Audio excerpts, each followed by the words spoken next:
L'enjeu du tourisme vert est aussi très important puisque Center Parcs a mené également une campagne de communication un peu sur le développement durable. Leurs bungalows devraient être en bois local. Là-dessus, est-ce qu'on peut dire qu'ils font quand même un effort ou c'est plutôt une façade commerciale? Le mot effort est presque gênant en fait. Quand on détruit 220 hectares de forêt, on les a détruits. Qu'ensuite on donne le nom à la reconstruction d'autre chose sur des 120 hectares de durable, de vert, d'écolo, etc. Nous on trouve ça cynique. On est à la limite du cynisme. De toute façon, Monsieur Brémond est un des premiers, donc le PDG de Pierre et Vacances, est un des premiers à avoir compris que l'économie verte naissance allait sauver le tourisme. Donc il force là-dessus, il force sur cette image, il s'associe avec le WWF que par ailleurs il paye régulièrement, enfin qui subventionne très régulièrement. Donc le WWF subventionné n'est pas très regardant sur ce que fait Pierre et Vacances. Et puis ce tourisme vert, c'est du tourisme.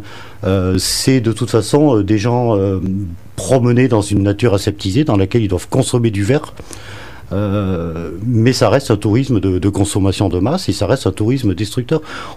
Destructeur écologiquement, destructeur socialement, parce qu'on va avoir, il faut savoir que ça va être, ce Center Parcs, s'il se fait, sera le premier employeur de Roibon et sera le roi sur Roibon. Il fera ce qu'il voudra sur Roibon. Il pourra donner des ordres, il pourra dire moi je veux qu'on me fasse une route, etc. Et ruiner ainsi la vie locale, parce que jusqu'à présent, les gens avaient cet endroit libre et gratuit à leur disposition. Demain, ils vont arriver devant des barrières, devant une ville fermée. Et il faut savoir aussi que le tourisme, indirectement, interdit d'autres activités. Parce que le PDG de Pierre et Vacances n'a pas envie que ses touristes voient autre chose que du vert. Donc, aucune autre activité ne s'installera quand...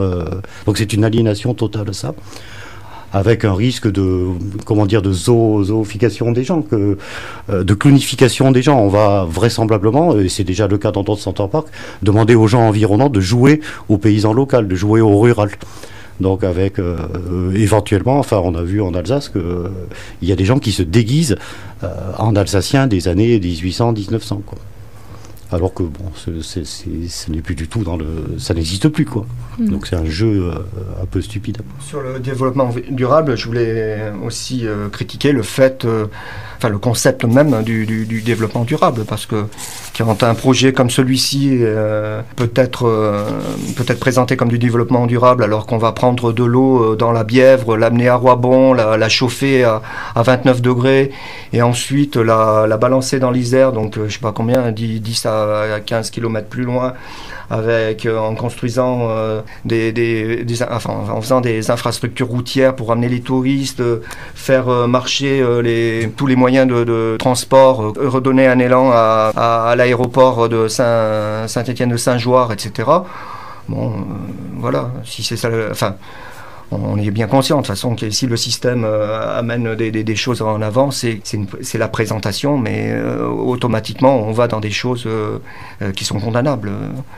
On ne voit pas comment ce projet peut être présenté comme quelque chose qui défend la nature, alors que par essence même, on crée une nouvelle industrie, donc automatiquement on la détruit, quoi. Enfin, c'est pas...